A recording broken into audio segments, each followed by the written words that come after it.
guess. We're living in the world whereby But they're finding each other. things are getting better somewhere. And from generation to generation, I think it will fade. In time, it will fade away, What? Politics? Racism. Racism? Yeah. In Yeah, I time, think it so. will fade away. Because from generation to some, going forward, children don't care, and they grow up now they go to school together, they play together, they do everything together, unlike before when other people were going to school there, other people were going to school there. So. But listen, in 500 years' time, are we still going to talk about apartheid? Will the ANC still campaign on apartheid? You're touching on a sensitive issue. You are really touching on a sensitive issue. You're the one that says we will get over it in time. The thing is that people will say, people were harmed, so we cannot forget. That's where they're standing with it. 500 years now, is there something to remember? You said something about the reason why Israel and Palestine are still fighting today. And then Okay, but that's a different context. No, I understand. Those guys been fighting for many years. for thousands of years. Remember, in reverse, you said, imagine should that be the approach that Mandela took in 1994. Where were we going to be now? That's true. But, You see? but Mandela took a different route. 100%. I can't imagine we still be fighting about the Employment Equity Act in 500 years' time, Chaile. I guess that's the work of the opposition. If someone is doing something, one must oppose. So that they try to strike a balance, even though there's no balance. One must always oppose. You see? Tsepo, I think we are live already. I think we're supposed to Okay. say welcome to this. Tsepo, how are you? I'm good, and you, Toby? All right, welcome to this week's edition of Chaile Time. So Thank you very it's much. good to see Welcome you. too. Listen, I haven't seen you this week. I'm at the CCMA. You are, I don't know where you are. I'm implementing contracts. I was doing Section 189 retrenchment. But it was funny because I went there to be the facilitator and the one explaining, but I just got there and then sat there and do the introduction. As soon as I was done, the employer jumped in and started addressing the union. Yeah. This is what we're going through. This is the phase what we're going through. Then I just had to take a sit back because you could see the man was frustrated. He said for the past 2 years they are struggling to pay their debts. The companies will be shutting down, so they don't have any other. I think there's a structure that has changed in their business. Okay. Yeah, it's a what do you call it? An abattoir. Oh, yeah? Yeah, so there's a structure that changed because it seems like most companies that they are supplying, they are absorbing into the businesses. So the way their style of business now, it's outdated. It's like, you remember in the cinemas when we used to have 35mm print and then boom, all of a sudden there's digital. Yeah. People had to be retrenched. So I think that's the way it goes. So yeah. But listen, we're on a bit of a sensitive topic today, racism. Before we do that, can we send the shout out first? Hey? Can we send the shout out first before we touch into what we Yeah, we've got this new part of Chaile Time where we promote employees or job seekers. So yeah, who's our shout out today? Our shout out today, it's Grand Pedro. Grand Pedro, yeah? Yes. It seems like this person has been in the market since 2003. So Okay. he comes with vast knowledge, a diploma in HR management, and then Sure. an MBA. Oh. So he's been involved in operations manager, HR manager. He's been involved in positions like project management and leadership, technical proficiency, operations management. There's a lot of experience there. So should be a suitable position. Be available. I think he must be highly recommended. And then, Let's have a bit of a look. Let's see. yeah. Mr. Pedro, what it's all about. Yeah. Hi, my name is Grant Pedro, and I'm an HR generalist with a strong background in industrial relations and operations. particularly in the commercial cleaning and construction sectors. In addition to my hands-on experience with South African labor laws, dispute resolution, and CCMA processes, my core strength lies in building solid, trust-based relationships across all levels of the organization, including supervisors, unions, as well as executive management. I focus on creating collaborative, compliant, and high-performance workplace environments. I hold a diploma in human resource management, backed by over 10 years of experience in people operations and leadership. And I'm currently based in Alberton. My name is Pedro, and I'd love the opportunity to bring value, structure, and positive impact to your team. Thank you.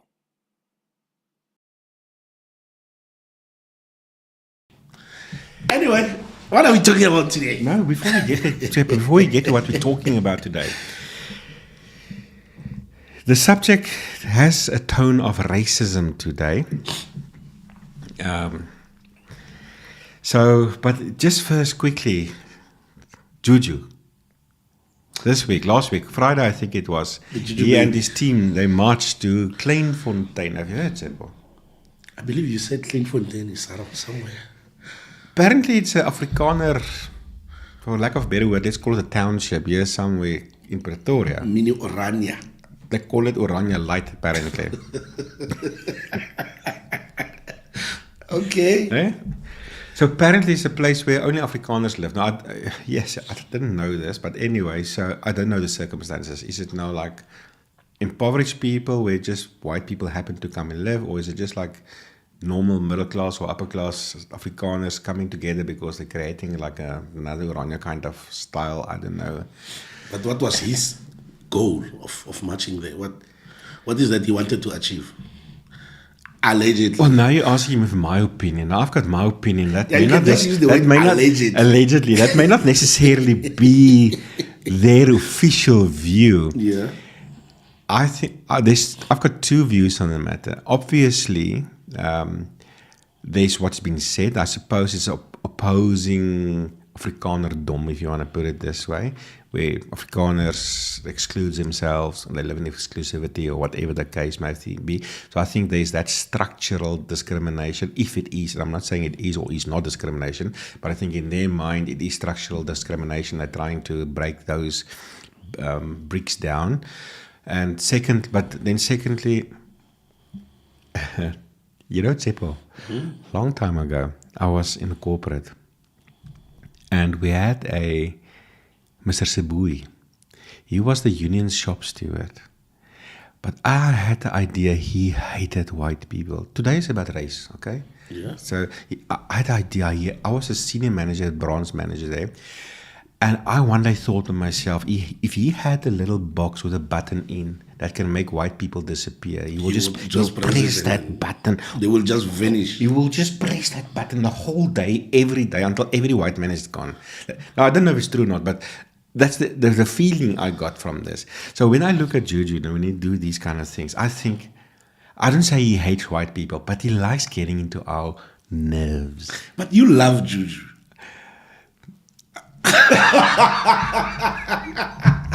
Listen, I'm not the one who said that. You said it I don't yourself. support him, okay? I don't support his political views. But There's a lot to learn from the guy, man.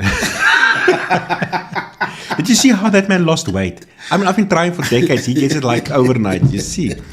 But anyway, the thing is, he likes getting in the nerves of white people. Sometimes I think, like the song Kill the Boer, I've heard, now this can be nonsense, I've heard of people sitting next to him on a plane or something. He's apparently the nicest guy you can think of. I've heard that.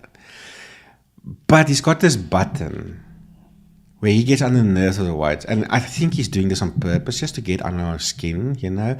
The kill the boer thing. He doesn't really want to kill a boer. He's just, because he knows it's upsetting us. That's why. I said? And it is upsetting. He's on the opposition side. He's in the opposition so side. he will always oppose. But you know, Tepper, just come back to Kleinfontein. That's why I think it is a privilege. I know there's big news in the media at the moment about the DA suing the government for the Employment Equity Amendment Act and whatever the case may be. And how can you do that? You're a genius partner or whatever the case may be.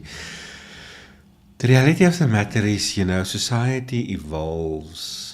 It's like a marriage. Yeah. Okay, so there's a difference between a couple being married for 1 week who's still fighting about toothpaste and the socks on the floor, and a couple who's been married for 40 years and they are perfectly in sync, you see.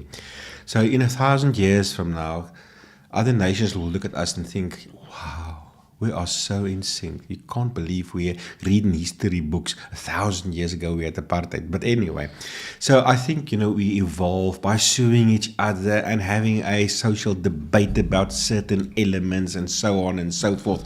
So we mustn't frown on that. A wise man, We find each other this way. a wise man once said to me, at least we are fighting through pen and paper and knowledge. We are not bombing each other and stuff. It's like a marriage. At least we're talking. So, But now the thing is this. This is a point I want to make. Throughout, as society evolved, there are certain monuments where we overcame certain key issues. Like, for instance, 91 or 1992, I remember I was still very young. There was a referendum in white South Africa. Also around that time, and I think that was because of the result of that referendum. So that is one monument. Nelson Mandela, the ANC was unbanned. Nelson Mandela came out of the prison. 1994, another monument. We had our first democratic elections.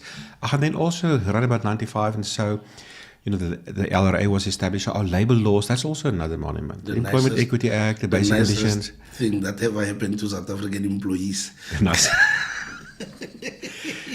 But now there's one thing Julius Malema said, allegedly, because you don't know if the media accurately relate what people are saying. But anyway, in terms of the article I read, in this whole Kleinfontein march on last Friday, I think it was, there's one thing Malema said that he's got a message to black people, and that is that whites are not better than them. And I was just when I read that, I was just like, sure. For me, that was a monument in 1994, maybe in the first few years after 1994, where there was still a conversation among maybe black South Africa and white South Africa, definitely West South Africa, that we are better than you guys. But since then, I haven't thought of that again. So for me, I didn't think that this is still an issue where black people think that whites are better, Tsepo. Is it like that? This is not my view also, ne? Right? But I'm just thinking out of the box. People will say, you are saying this from a point of privilege. Whether it is privilege or not, the truth is I haven't thought of it. So I'm not saying it's not like that. Yes. I'm saying I thought we passed that. I'm not saying we are past racism. I'm not saying we are past discrimination. I'm talking about this one monument. Because, you know, in the meantime, you have black people, some of the best men. I've worked for brilliant managers, both white and blacks, but probably the best I've worked for was one or two black guys. Okay, like, let me say his name, Clive Marumo. Probably the best COO I've ever worked for. That man was brilliant. Okay, look at the Springbok team. You want to tell the Springbok black people now, or ask them, do they think they're better than whites? Those guys are the best in the world, not just whites. You know, so I would have thought that from a conversation perspective, it's no longer relevant, this whole debate about who's the best. But maybe for some people, and in terms of our case we're going to talk about, okay, maybe he's still there, maybe there's still something there. And maybe also I'm just saying, when I was young, I grew up in a certain church. I'm not going to say the names. And they told us whiteys, we are like the symbolic Israel, we're a superior race. And strangely enough, after 1994, the same church is no longer preaching that. So it's interesting how you change your stories based on the political circumstances. The evolution. Your interpretation of the Bible changes when the president changes. Nah, like what's happening in America. But anyway, let's not lose focus there. Okay. But yeah, so what we are talking about today. So before we get there, I was at conciliation. In the last 7 days, there's 2 cases standing out. A conciliation I had and an arbitration I had. And both was for, I represent employers and the employees. They are white-collar workers. With other words, they are very high profile in the company. So the employee under conciliation. Now, I've got my thing, I know the laws. I know we need to prove the procedural and substantive fairness of her dismissal. But she doesn't know this. She doesn't know the law. And I know that I need to speak mana to the ears of the commissioner. So when I had opportunity conciliation, in one sentence, I explained why the dismissal was procedurally and substantively fair. And all the sub-elements to that in one sentence. That employee eventually got so upset that she almost shouted. Almost. It wasn't really a shout, but it was almost there, okay?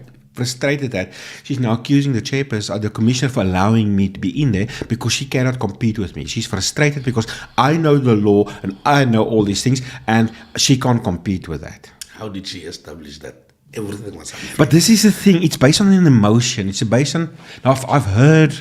I don't know if it's true, but I've heard there by the employer that her husband was sitting in the foyer and apparently he's the one who's stoking her to come to the CCMA. So it's all based on emotion. I've got this feeling of what is fair and what is not fair. So I just want to promote quickly for employees.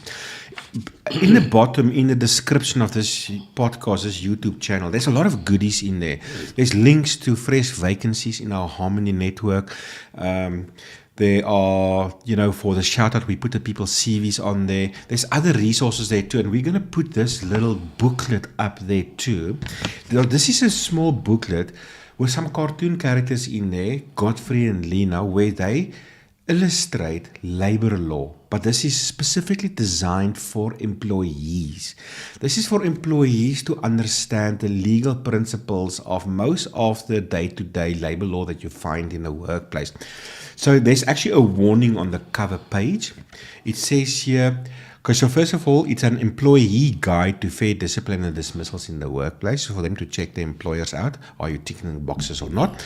But then there's a warning. It says, don't let your boss stop you from taking this guide to work. So it can be your pocket thing. It's your pocket thing. It's actually a small thing. It's like it's a PDF document that you can download there for free. It's like an A5 size, and it will explain to you all the basics of labor law, of where your company, especially why they're doing what they're doing. And employers, before you get in a heart attack, why am I training employees? It actually helps employers too, because sometimes you discipline staff and they don't understand what's happening. Why? They don't understand the legal framework. So even now you dismiss somebody, now they go to the CCMA. Why? Because they feel in their heart this is unfair because you actually just don't like me. You see, that's why now they go to the CCMA. But hopefully, if they read this, they will understand better. Okay, no, man, I don't have a case here. I shouldn't go to the CCMA. So this is to help them. So the title for today, Chepo, is Preparing for Battle. The key factors that relates to an unfair dismissal dispute. Preparing for battle. So the idea is to assist employees and employers, but especially employees, before you go to the CCMA, after you've been dismissed. Now, we are looking at a dismissal dispute. Before you go to the CCMA, because I'm going to show my employer. Yeah. Before we do that, I'm going to show my employer now, you see. Take the emotion out of this, because what you're doing is you are suing your employer. I know it sounds great, especially if your employer is an asshole now. It sounds wonderful. You're going to sue him at the CCMA. And you know what's the best part? It's for free, Chepo. Yeah. So, but I'm going to play the devil's advocate here. It's easy to say to someone, park your emotions. It's not. Because you know what's coming with it? I've been doing this for them. Knocking off at 9 p.m., waking up at 5 in the morning, driving this, doing this. Now they dismiss me just like that. No, because you know what? Remember, in time, you get attached. So that is why it's not easy to. But that is the base. But the problem is, Tsepo, that is the basis for them filing a dispute to the CCMA. But they still stole the ball, Tsepo. I know. And this is where employees must understand. And this is where they must understand that, yes, file your CCMA dispute, but you must know that this is not about, I've worked so many years and I became attached and I used to work for another company for 20 years without any issues and now I come here, 1 year later they want to dismiss me. It's not about that. In your heart it may be that, but it's not. 2 weeks back, I had a cashier who took, you can see on the footage, she went to the pie thingy, took those pies, went to a scale that she's not supposed to operate, print out a lesser price than the normal price of those pies and put it there. In a hearing, she started bursting into tears. And I'm like, why are you crying? So you see, emotions cannot be parked. I'm just rectifying you on that. Yes, you wish people can park their emotions, but they won't. But now we have what I experienced yesterday. Now, yesterday was brilliant. So this lady, she was dismissed.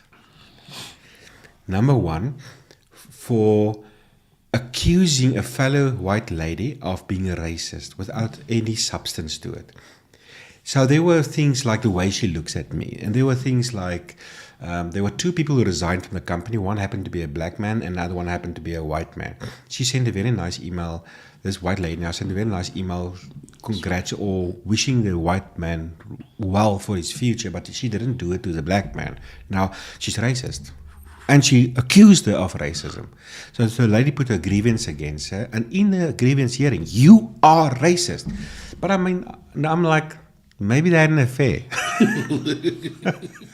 Maybe they are related. Maybe they're related. Or maybe they just work colleagues that are friendly with each other. There can be many reasons other than racism why you will send the email to the one and not the other one. Okay? But now the second charge was, this lady now, the applicant in the CCMA case, she has a lot of people reporting into her, but there's only one white person that reports into her, a white woman, okay? And what she did is she took a picture of this woman, put it on her WhatsApp status, and then said in the text, you know when you've arrived in your career, when you have a white person reporting to you. She was flexing now. 1994. And you know what? In the grievance hearing, you must read the minutes, she fools on... shame. She full on admit that for her, a white person is like a trophy. 1994, the first black person to sit at Spain, eat spare ribs. It's a go. So in a way, because of my pastoral background, my theology background, I was like, go girl, you're right. Yes. So I feel obviously this is an issue for her. So for her, there is still this black-white thing. So clearly she's looking at South Africans through the goggles of color or race or something like that. But I also know on the other hand how our courts view this. They don't take racism in the workplace very lightly. Yeah. Anyway, so she was ultimately dismissed. And now she went to the CCMA. And she had a union rep there who was the general secretary of the union apparently. Man, I must take my hat off to that union. Tsepo, I've actually not seen this before, to be honest with you, because normally unions will come in bashing, whatever the case may be. We offered a settlement. There's a good culture in this company. Yeah. Now, I had 16 bundles and audio recordings. I had my speaker there on the table. We're going to listen to audio recordings today. Because transcribed records, everything is there. I've got 5 witnesses waiting outside, okay? So now the commissioner will already know the balances of scales. Okay, she's got nothing, no witness, nothing. She's got this emotion about they don't like me. And I left my previous employer. I was my previous employer. I was there for 15 years. Yes. Now this one I was dismissed within the first year, and I want my job back. And she's aggressive. She's like stubborn. I want my job back. So, but the company. This is not the thing. At the time of the hearing, when she was dismissed, the CEO called her in and said, listen, why don't we part ways with 6 months' salary? Mutually so. Yeah, mutually, No, I want my job back. Now she's saying, we offered a settlement of 3 months, which she eventually accepted. But now she's like, if I knew this is what a dispute resolution is about, I would have accepted the 6 months.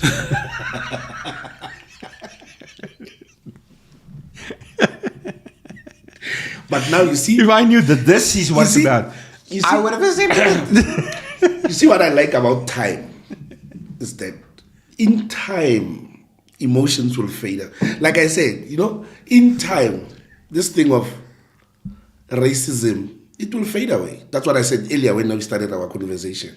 So in time also, emotions do fade away. And then, because also I think the planning around the CCMA, one day I was sitting and thinking, after dismissal, you have 30 days. Yeah. It's a short period. Then you go there and then you start spitting your emotions. And then we go there for conciliation only to try and dismantle you, But you go home and think. Now you have 90 days. The first 30 days, then a person will be like, why am I still doing this? And I phone these people, they must give me a reference and I can move on with my life. You see now, in time, things do happen. You see now, in time, but you see what happened here now. Yeah, but it wasn't so easy for her to accept. She had this union guy, and he was like preaching to her why she doesn't have a case and why she must accept the settlement. We spoke to her. We broke down that wall of defense for 3 hours, and Tsepo. And he started talking about how he took a big government company to the labor court to dismiss him unfairly, and he won the case. And I thought, remember I always said, it's also in that yellow book, they never split the difference. Yeah. The black swan. The black swan is the thing you don't know, that's what you don't know about. So every case, there's something surprising there. And this day, it was that union rep. So he was just preaching at her why she doesn't have prospects and she must accept the settlement. And then he started giving examples of his own life. But he's an older man, older men are very sentimental, okay? And then I'm like, this is my black swan. So I'm like, sir, really? What is your name? I must write it down properly. I must go research. Wow, did you really do that? Yeah, like, that must have been amazing. Then wow. You are winning him and then she's losing him. So I was just preaching to him and blowing his ego, and he was preaching to her. And so we start teaming up against her. And eventually the commissioner was also like, yeah, I like this party. So he also joined in, And most of the time, actually, I spent outside because the two of them, they were just, eventually she came down from reinstatement retrospective to 12 months to 6 months to 4 months, and eventually she accepted the 3 months, and that is when she said, if I knew this, I would have accepted it that's 6 months already. But anyway, so Tsepo, I want to explain what is it about. So if you're an employee and also an employer, because ultimately these are the principles. So if you're an employee, it really is not about your emotion. Okay, I'm not saying there are no space for your circumstances in terms of the pressure, the stress, the fact that you couldn't pay your debt, that you've been unemployed for a while now. But there's a very small part of that, important part, but a small part, and that is where it comes to your mitigating factors. When you want to speak about your prejudice as an employee when you were dismissed. So that's the correct context for that emotion, if you want to put it that way. But other than that, there's still a Labor Relations Act. There are laws. So when it comes to a misconduct dismissal dispute, okay, we're talking about two things that an employee must argue: whether that dismissal is procedurally or substantively unfair. And you as an employee can actually choose, was the dismissal only procedurally unfair or only substantively unfair or both procedurally and substantively unfair. It's your choice. But you don't just say so, especially when it comes to procedures. Procedure, when it comes to misconduct dismissal, it's a tick box. It's a very specific thing, if I want to put it this way. It's not, Yeah, they put me in a hearing to dismissing me, but before that, I submitted a grievance and they didn't deal with the grievance correctly, and then I got a warning, and I don't agree with the warning. So I don't agree with the procedure that eventually I was dismissed under. You see, it's not all of that stuff, okay? Now let me read in the law, the procedure. It's a tick box, okay? We find it in the Code of Good Practice in Schedule 8, subsection 4. The heading is actually fair procedure. Okay, and it's actually not calling it a hearing, it's calling it an investigation. So that disciplinary hearing is the investigation. Yes. You know what, sometimes employees will say, you know what, the hearing was unfair because they were supposed to do investigation first. The hearing is the investigation. Okay, so the employer, number one, should notify the employee of the allegations using a form and a language that the employee can reasonably understand. So did they charge you, and did you understand the charges? Tick box, yes or no. And this is how it happens at the CCMA. Yes. When you complain about procedure, commissioners can say, no, don't worry. Just answer my questions. Did they charge you, and did you understand the charges? Yes, sir. Okay, great. Tick. Okay. Number two, the employee should be allowed the opportunity to state the case in response to the allegations. Did they allow you to talk? To defend yourself? Yes, sir. Tick. Okay. Number three, the employee should be entitled to a reasonable time to prepare the response, and that's number three. Did you have a reasonable time to prepare? Remember when the chairperson asked you that you had sufficient time? You said yes. Tick. I had one union official saying, it must be 7 days. I'm like, just show me where it's written saying 7 days. There's nothing here that says 7 days. It says reasonable time, okay? The employee should be offered assistance. They've got the right to the assistance of a trade union representative or a fellow employee. Now we're talking about a shop steward who's also an employee. So the person that can represent you is typically a fellow employee. Did they offer you that right? Yes, sir. Tick. Okay. After the inquiry, the employer should communicate the decision taken and preferably furnish the employee with a written notification of the decision. Did they give you the outcome of the hearing? Yes, sir. Tick.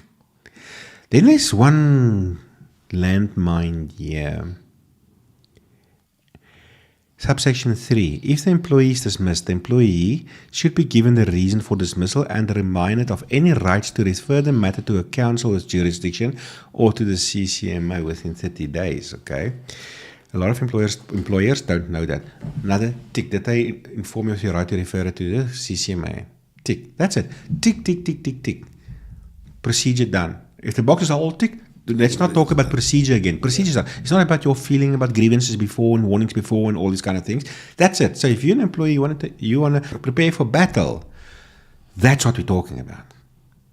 That from a procedural perspective. Not emotion.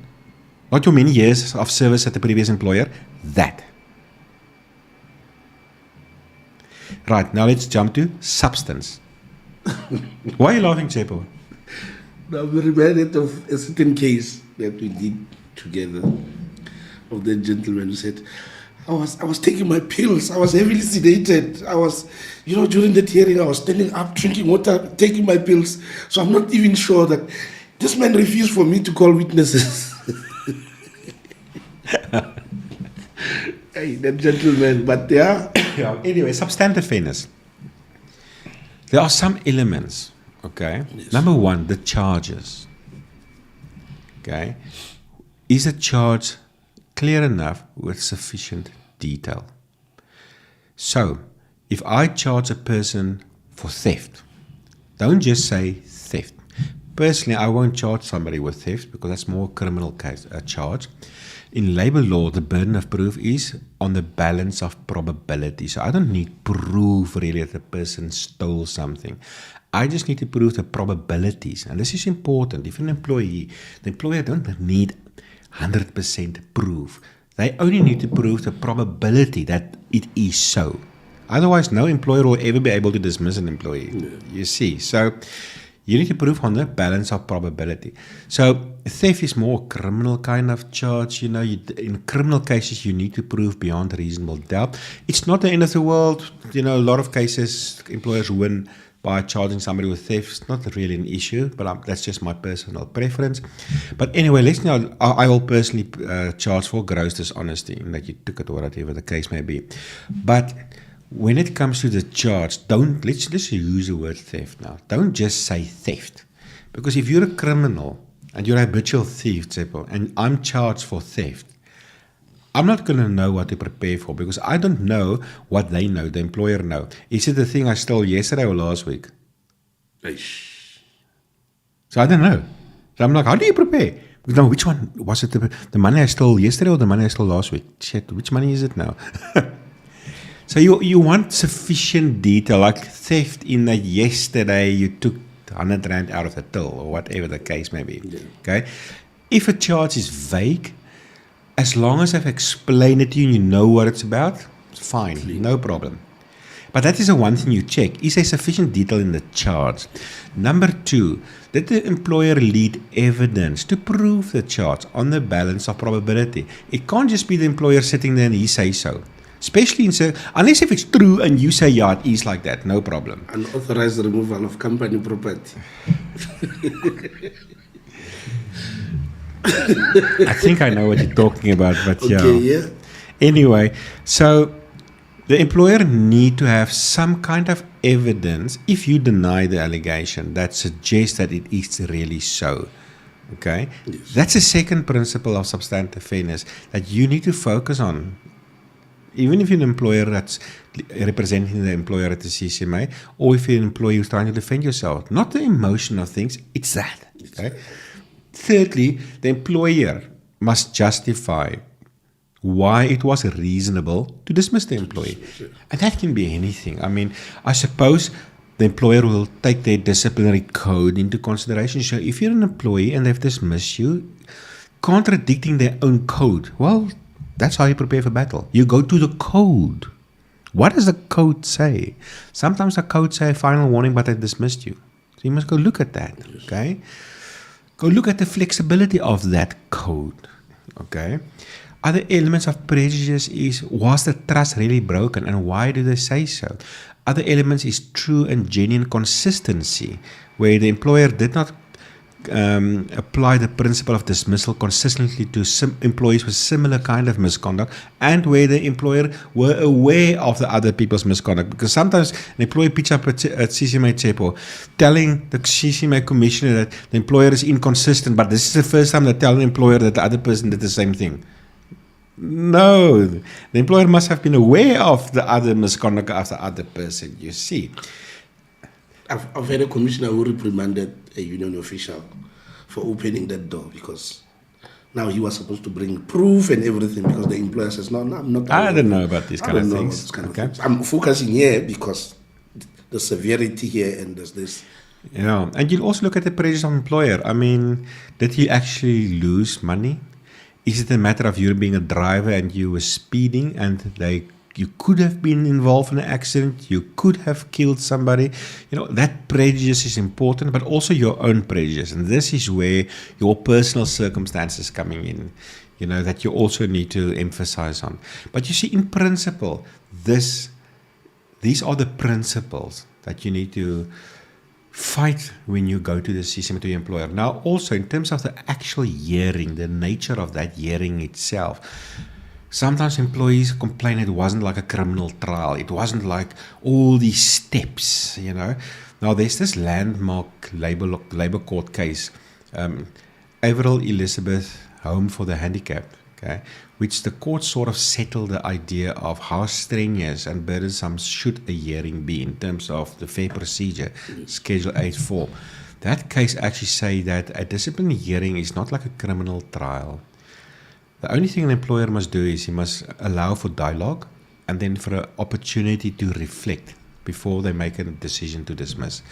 So it's a bit of a watered down expectation as far as the hearing is concerned. I know a lot of corporates, you have a chairperson, all these lawyers sitting there, and you have all these steps and stuff. That's not really what it's about. I mean, the law must apply to the corporate, but also to the person who wants to dismiss their gardener. Yes. Same principles, you see. So, but yeah, so this is for today. This is, you know, the procedure and the substance.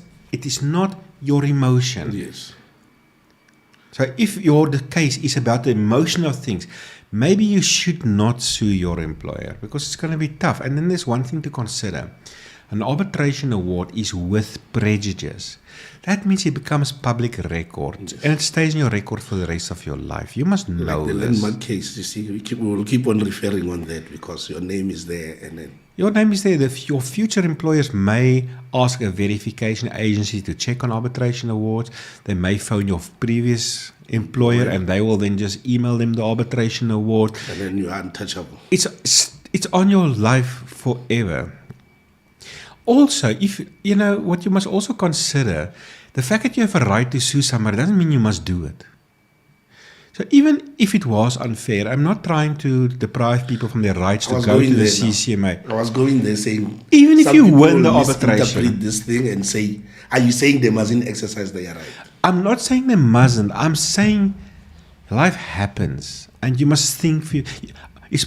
The purpose of Chaile Time is to give you the information. You do with it what you want. Okay. 100%. So even if you do, as an employee, win the arbitration, some employers will say, "Great." Other employers will say in their hearts, "You're the kind of person that goes to the CCMA if I do something wrong. You're the CCMA puppet. You're the CCMA puppet." No, I get you. I understand. This is life, eh? This is life. And that tag sits with you forever. Once that arbitration award is out, it's out on your record forever.